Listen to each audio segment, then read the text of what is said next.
João 2, a partir do verso 1, diz assim: No terceiro dia, houve um casamento em Caná da Galileia. A mãe de Jesus estava ali. Jesus e os seus discípulos também haviam sido convidados para o casamento. Tendo acabado o vinho, a mãe de Jesus lhe disse: Eles não têm mais vinho. Respondeu Jesus: Que temos nós em comum, mulher? A minha hora ainda não chegou. Sua mãe disse aos serviçais: Façam tudo que ele lhes mandar. Ali perto havia 6 potes de pedra, do tipo usado pelos judeus para as purificações cerimoniais. Em cada pote cabiam entre 80 e 120 litros. Disse Jesus aos serviçais: Encham os potes com água. E os encheram até a borda. Então lhes disse: Agora levem um pouco ao encarregado da festa.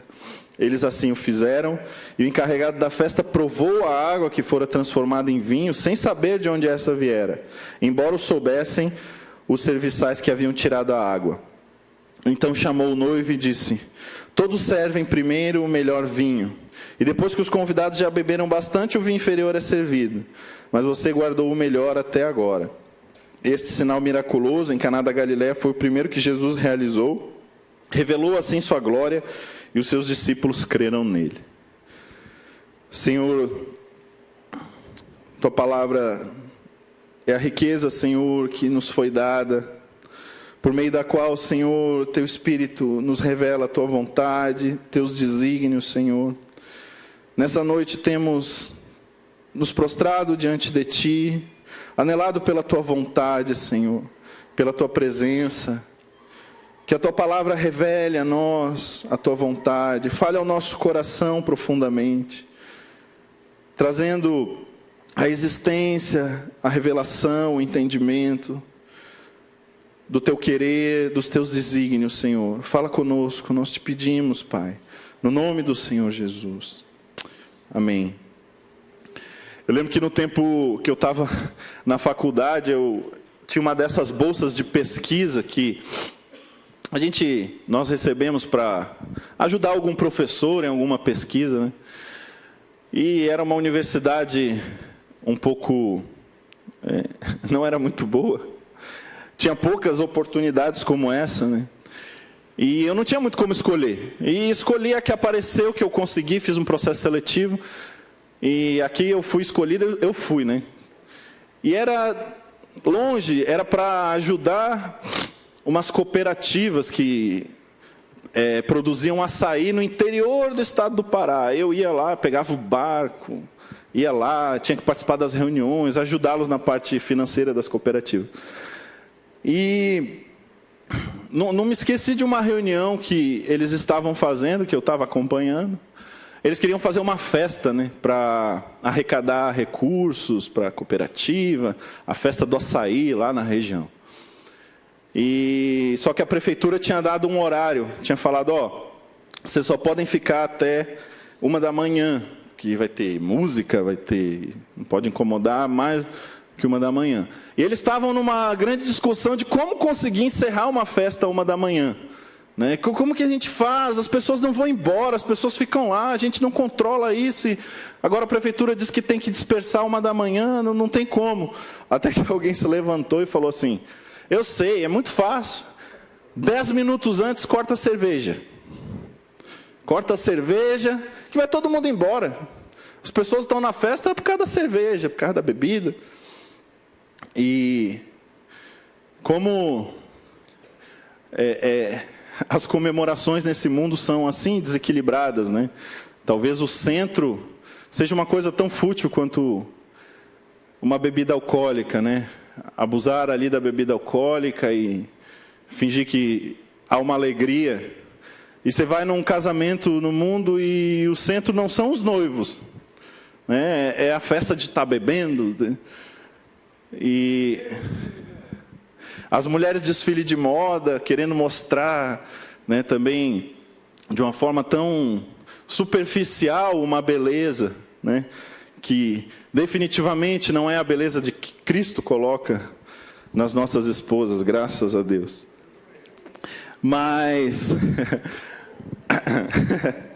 Mas tão facilmente o protagonista da festa não é o que deveria ser, né? Quando vamos a um casamento, é claro que o protagonista deveriam ser os noivos, e nos nossos casamentos cremos que o protagonista é o próprio Deus, que une, que está gerando uma família, que está fazendo algo precioso, Ele que projetou, né, a família. Mas tão facilmente as pessoas invertem os protagonistas. E a festa parece que perde o seu sentido. E Jesus foi convidado a essa festa, uma festa de casamento. Foi convidado, mas definitivamente não estava uma posição de protagonismo para aqueles que o convidaram. Certamente já havia uma graça em Jesus, apesar de ter sido o primeiro milagre público que ele manifestou, mas já havia chamado seus discípulos. E imagine estar na presença do Filho de Deus, o quanto não era marcante, o quanto não era algo que tocava as pessoas. Mas Jesus estava ali e talvez, como nessas festas mundanas, o vinho estava sendo protagonista. E como nós fazemos isso? Achamos que basta convidar Jesus para a nossa festa, mas continuamos querendo tomar o nosso próprio vinho. Continuamos querendo ter o nosso próprio protagonismo, colocar no centro das nossas vidas outros protagonistas, outros assuntos principais que não o Senhor Jesus. E camuflamos e tentamos ir vivendo a vida cristã, tendo Jesus como coadjuvante. E eu vivo para o meu trabalho, mas falo de Jesus, estou ali, participo, gosto de tê-lo por perto, olhar e ver que ele está ali no cantinho. Jesus não é o centro, não é o nosso primeiro lugar, não é a primeira opção das nossas vidas. Diz em Provérbios, vamos ler um outro texto de Provérbios 3, de 5 a 7. Vamos ler, vou ler só os 5, os irmãos não precisam se dar o trabalho de abrir. Diz: confie no Senhor de todo o seu coração, e não se apoie no seu próprio entendimento, ou não se estribe, não confie no seu próprio entendimento. E muitas vezes na Bíblia é repetida a palavra e essa expressão, de todo o seu coração. Confie de todo o seu coração, se entregue ao Senhor de todo o seu coração.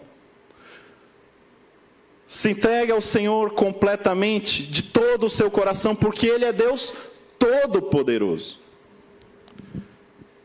E por isso temos que nos entregar completamente ao Senhor. E às vezes, a posição de Jesus na nossa vida é secundária.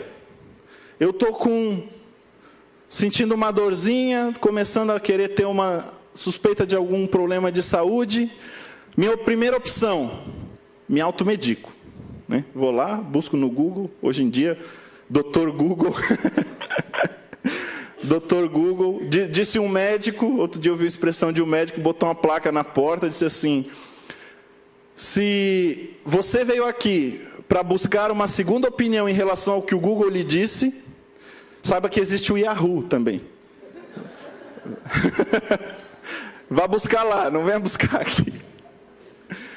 Primeiro nós nos automedicamos, primeira opção. Não funcionou, deu errado, deu efeito colateral, fiz besteira, aí eu vou no médico. O médico não está muito funcionando, aí eu, pastor, ore por mim. Pastor, eu estou com esse problema de saúde, já tentei de tudo, e não funcionou, então vim aqui com o Senhor. Deus, pode me ajudar? Terceira opção, quarta opção é o Senhor.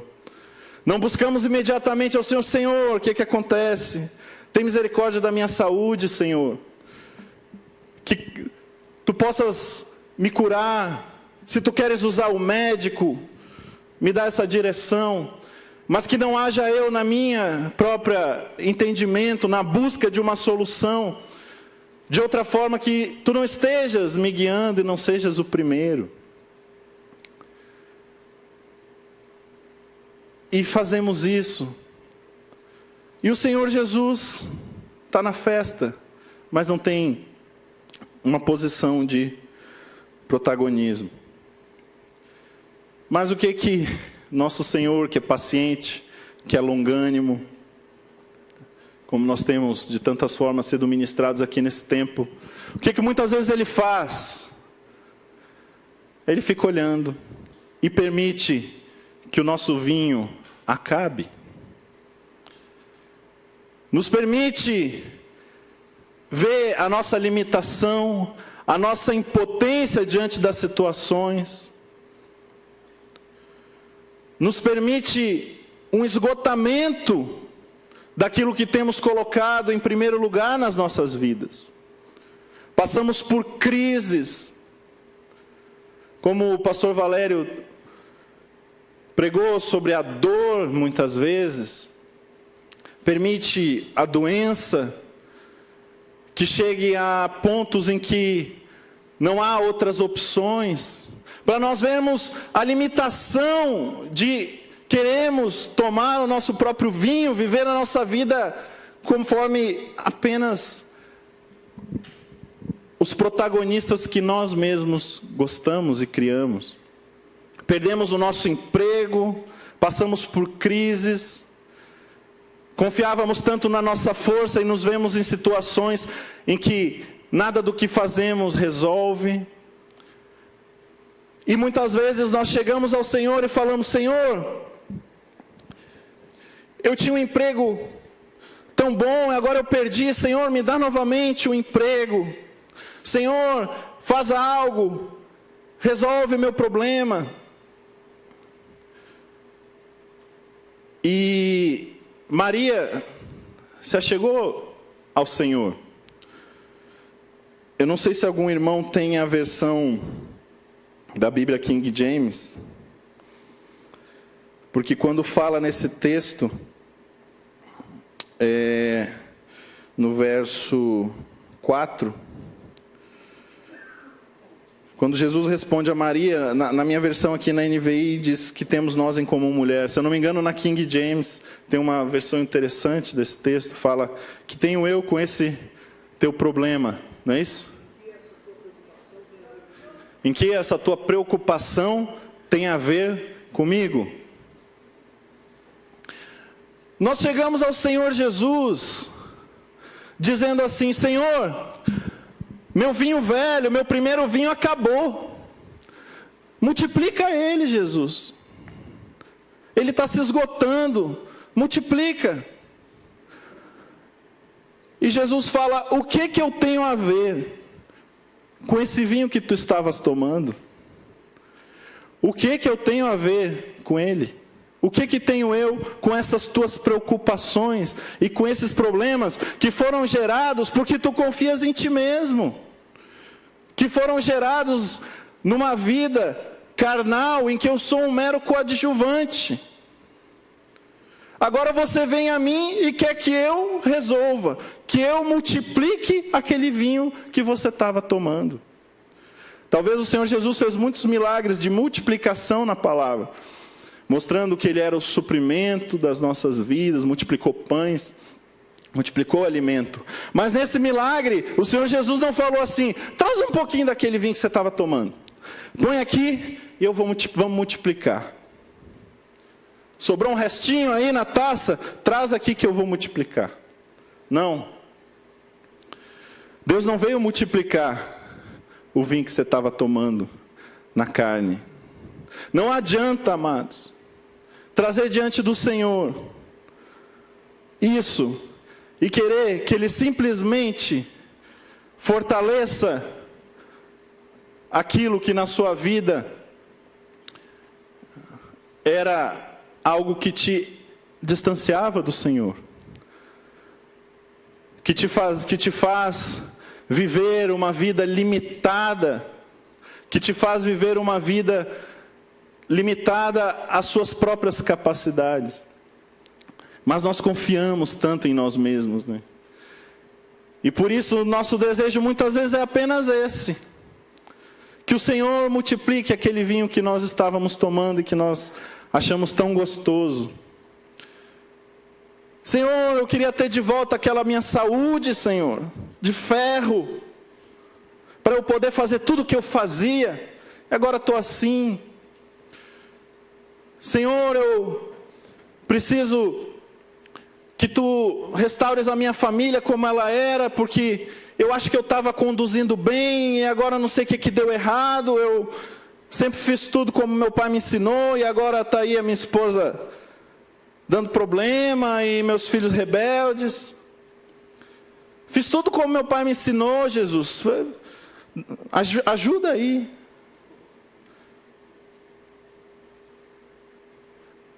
Mas, nesse tempo, e de tantas formas temos sido ministrados aqui, amados, não estamos nessa vida para que o Senhor Jesus se adapte ao nosso contexto, prospere a força do nosso braço, a inteligência da nossa cabeça, e fortaleça em nós aquilo que é do homem.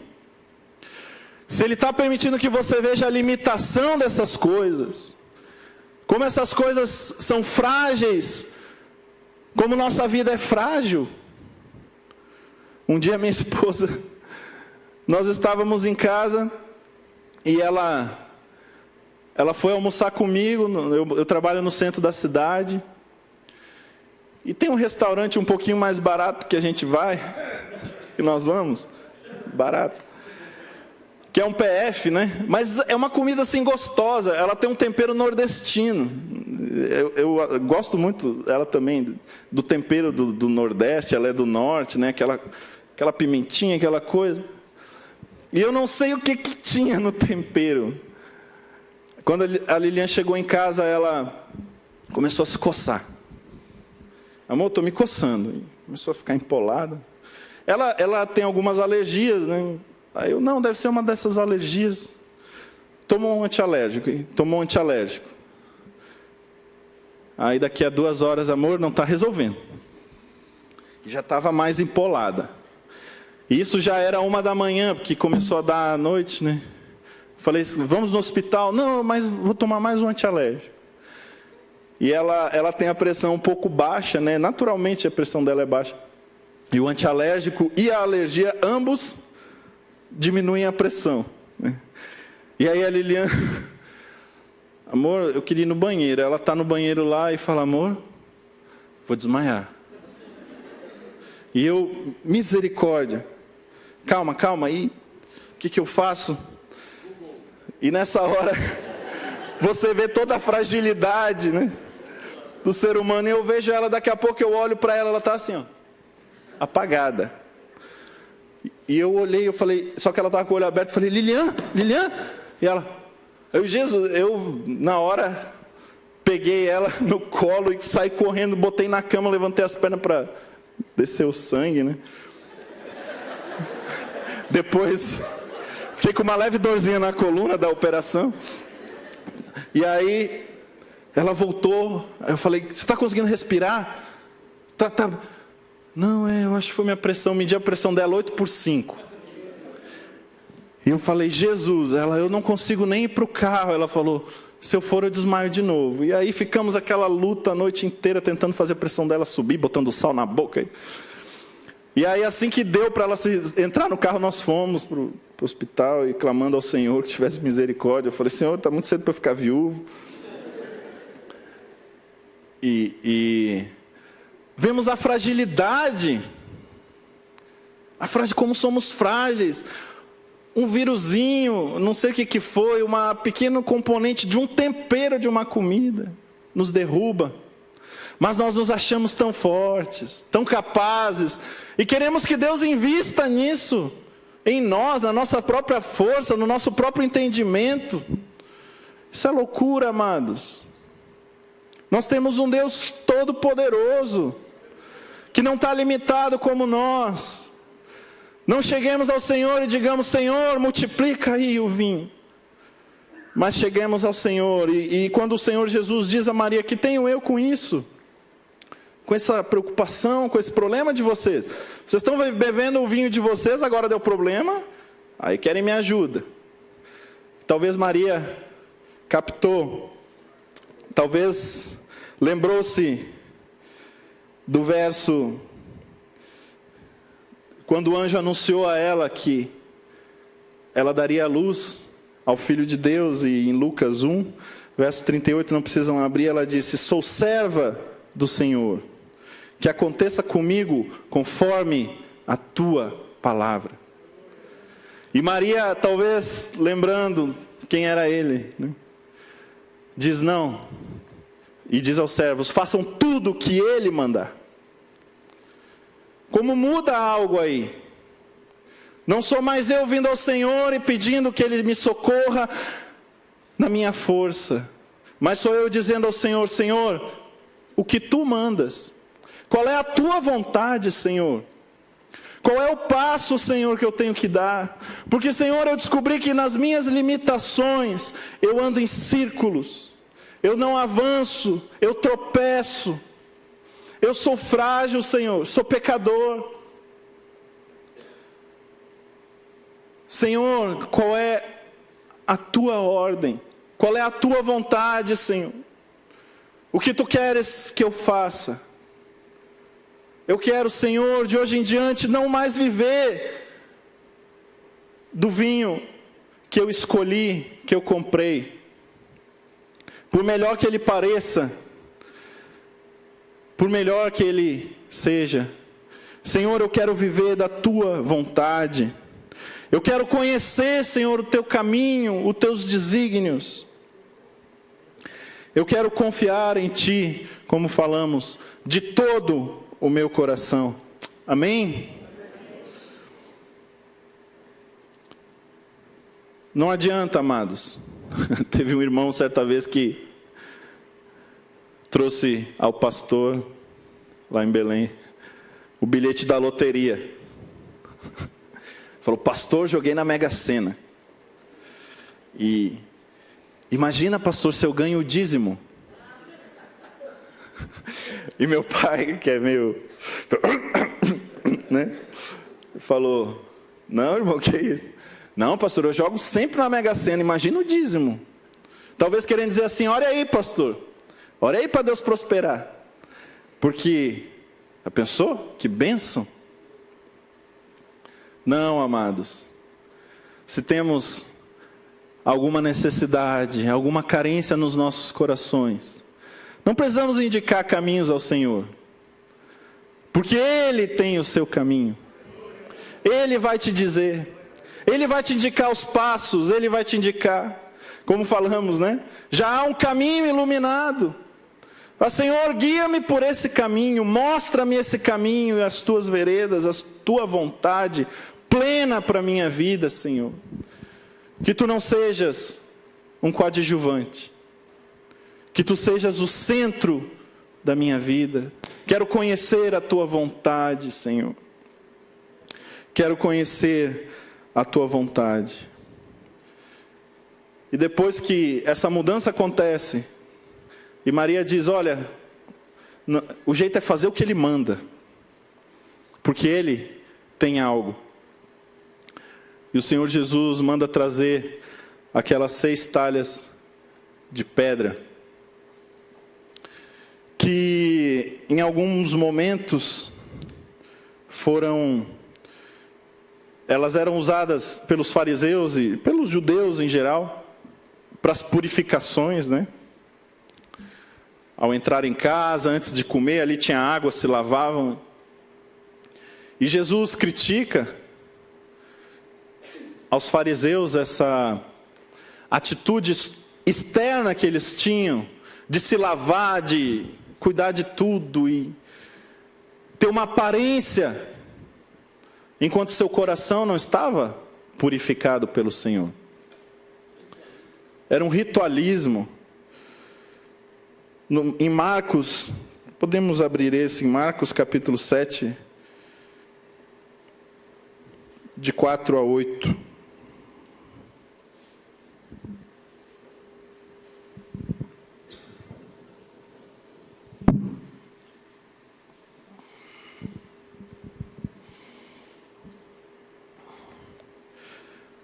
Diz assim: quando chegam da rua, não comem sem antes se lavarem.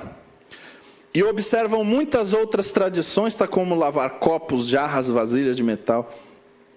Então os fariseus e os mestres da lei perguntaram a Jesus: por que os seus discípulos não vivem de acordo com a tradição dos líderes religiosos, uma vez que comem alimento com as mãos impuras? E Jesus respondeu: bem profetizou Isaías a respeito de vocês, hipócritas. Como está escrito: esse povo me honra com os lábios, mas o seu coração está longe de mim. Em vão me adoram. Seus ensinamentos não passam de regras ensinadas por homens. Vocês negligenciam os mandamentos de Deus e se apegam às tradições dos homens. E o Senhor toma aquelas 6 talhas de pedra, símbolo do homem, que até então tentava purificar-se, mas talvez em muitas maneiras era hipócrita e não tinha o coração puro. E também nós sabemos que com Cristo veio a nossa redenção, e em Cristo há o sangue que nos liberta do pecado. A lei veio para revelar o pecado, mas Cristo é quem veio para nos libertar dele. Não havia força na lei para libertar o homem do pecado. E Moisés, símbolo da lei, a primeira praga que ele traz ao Egito, ele também transforma a água, mas ele transforma em sangue, símbolo do juízo do Senhor sobre o pecado. Sem derramamento de sangue, não há remissão de pecados. E o homem estava encurralado pelo pecado, sabia do pecado, mas não havia nele forças para ser liberto. E no seu primeiro milagre, o Senhor Jesus mostra que agora está chegando uma nova água, a água do Espírito. Está chegando Cristo, e a forma de se purificar agora não diz respeito a coisas externas, diz respeito ao nosso coração, diz respeito a todo o nosso ser. Purificar é tirar a sujeira, as misturas. Vamos ler Tiago no capítulo 4, no verso 8.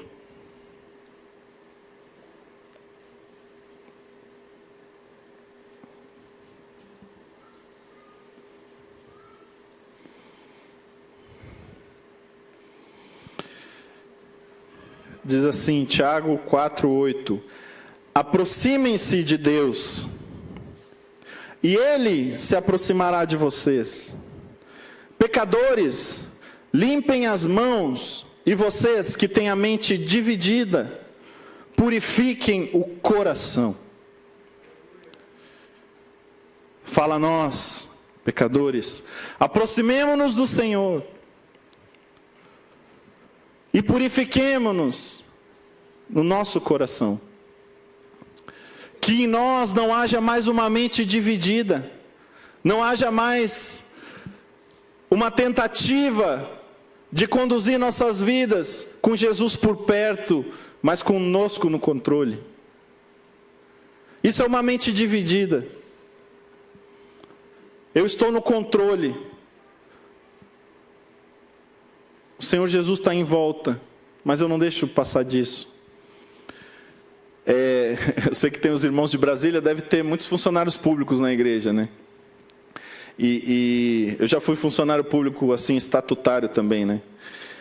E você faz concurso e tem que estudar direito administrativo. E tem sempre uma regrinha que eu nunca me esqueci, que, se eu não me engano, é o princípio da legalidade. O cidadão comum, um empresário do setor privado, que faz as coisas com seu próprio dinheiro, ele pode fazer o que ele quiser, desde que não seja contra a lei, né? Então, aquilo que a lei não proíbe, ele pode fazer.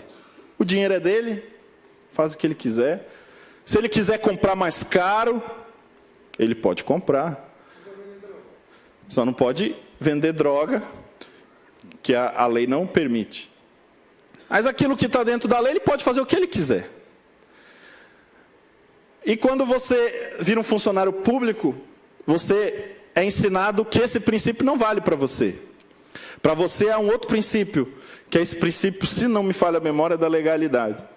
Que diz, funcionário público não é assim, faz tudo o que a lei não permite. Funcionário público só pode fazer o que a lei diz para ele fazer. Se a lei não diz para você fazer, e você faz, mesmo que não esteja proibido em alguma outra lei, você está errado. Porque o funcionário público só pode fazer o que a lei manda ele fazer. E tem leis de orçamento, dizendo quanto ele pode gastar, em que ele pode gastar. Na hora de comprar tem a lei que diz como que ele tem que comprar. E a vida de um funcionário público é seguir. Por quê? Porque o dinheiro não é dele. O dinheiro é nosso. Estamos pagando impostos. Então, quem manda, talvez o nome melhor não seja funcionário público, seja servidor público. Ele está servindo a nós, conforme as regras e as determinações que nós estabelecemos através das leis que o Congresso cria, né? Talvez na nossa democracia não funcione muito bem assim, mas em teoria é isso. Se somos servos do Senhor, amados, só podemos fazer o que Ele mandar. Não está a nosso bel prazer decidir coisas na nossa vida. Nós só podemos seguir pelo caminho que o Senhor mandar, pelos passos que Ele indicar. Como diz não pode falar no pastor Martim, como diz o fundador da Missão Cristã Elim, não podemos viver por oportunidades, né? Temos que viver por uma direção do Senhor.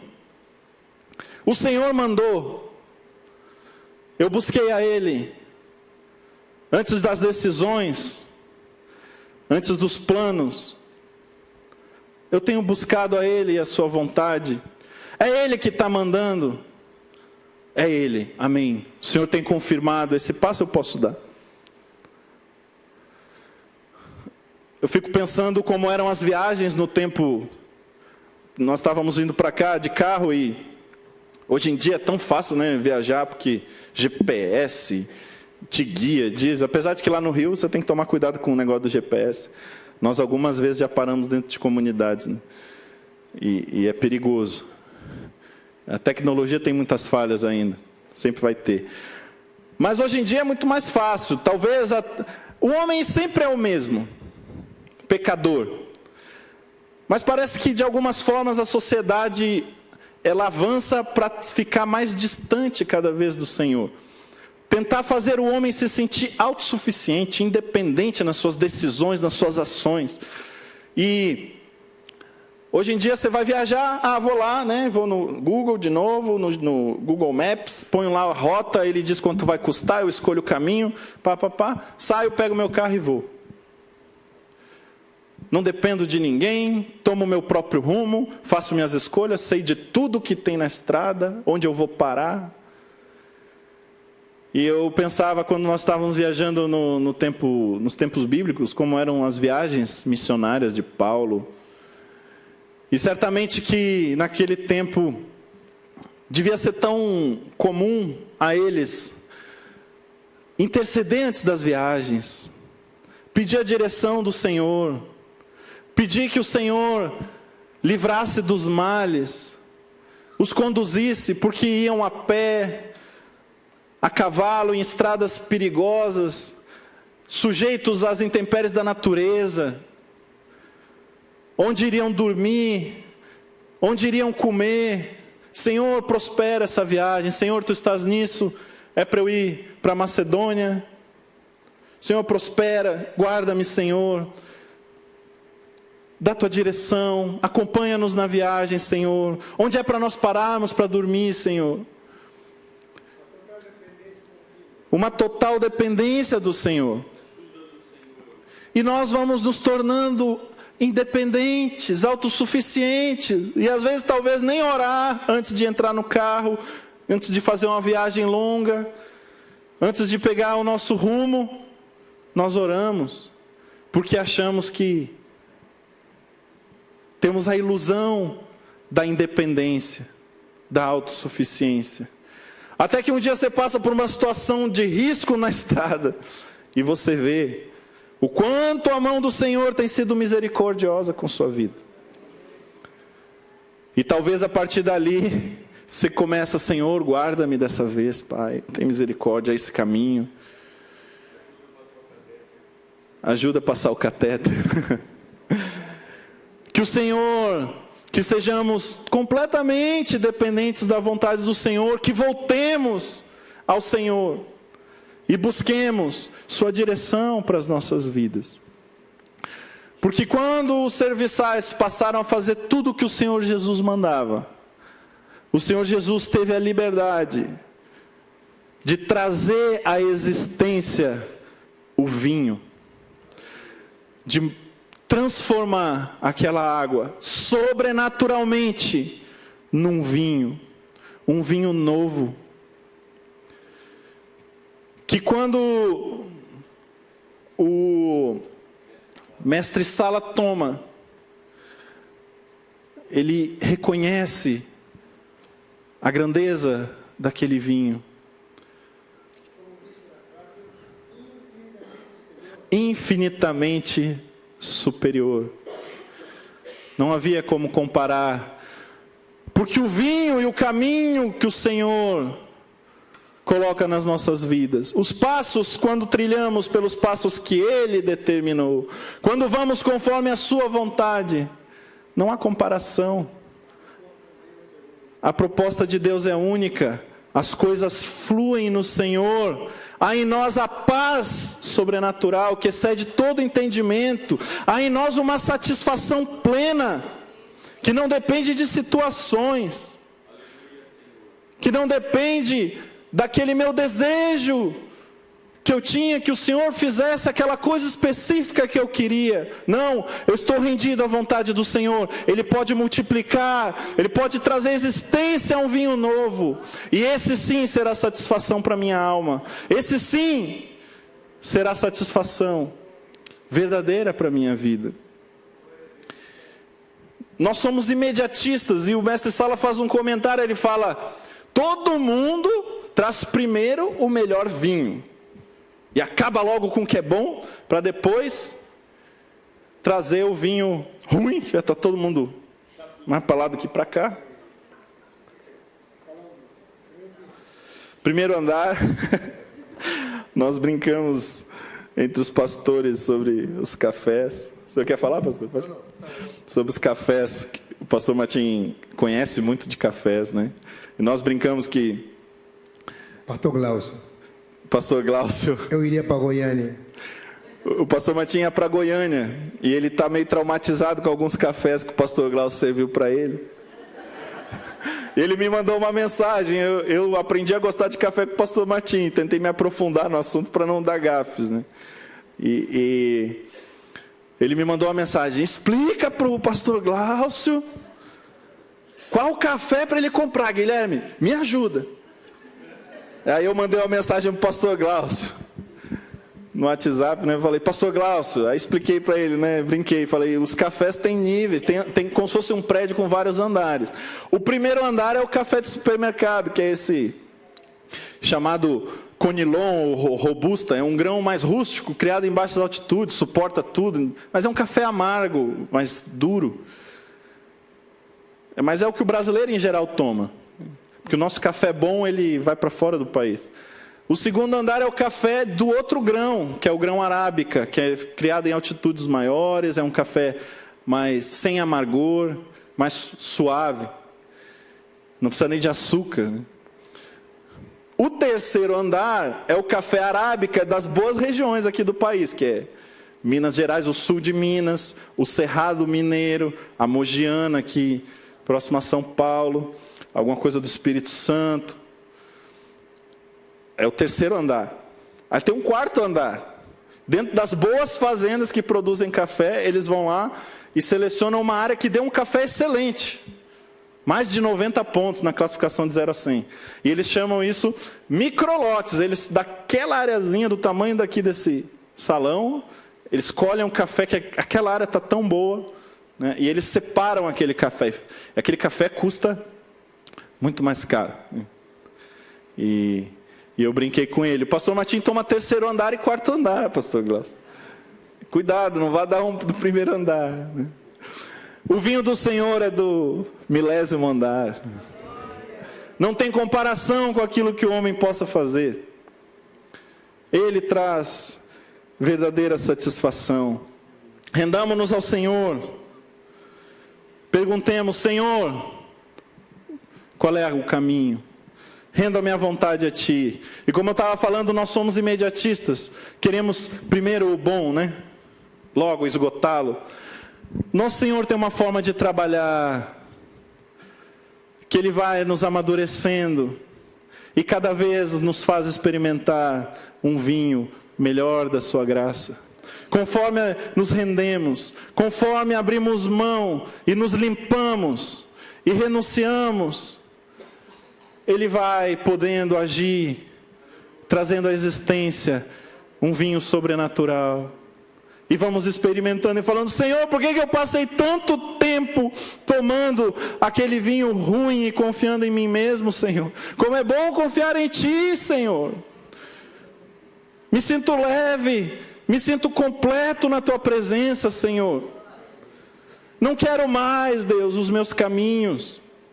Não quero mais a limitação do homem, Senhor. Não quero mais a frustração do homem. Eu quero experimentar o Teu vinho, Senhor.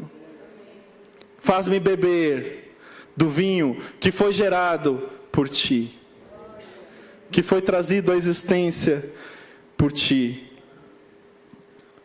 E não há nada melhor do que aquilo que o Senhor faz. Não há nada melhor do que aquilo que o Senhor faz. Talvez o homem hoje em dia se enrola no seu próprio conhecimento, tentando criar coisas, né? E passamos o século XX inventando alimentos industrializados, né? E tanta coisa criaram, biscoito, coisa artificial, coisa que não existe, né? Você olha a embalagem, clorideto de não sei o quê, né? Coisa que não existe na natureza. O homem que foi lá e misturou coisa para...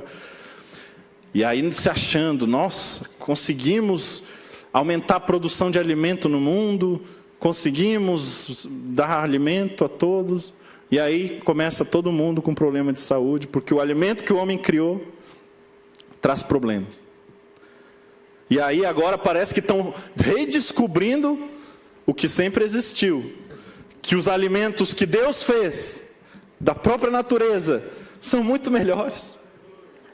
São comida de verdade que nos faz bem, que Deus já proveu desde o início da criação para a nossa subsistência, mas o homem fica inventando de criar as suas próprias coisas, só para descobrir depois que o que Deus fez é muito melhor. Não perca tempo, amados. Não perca tempo criando, inventando coisas da sua cabeça.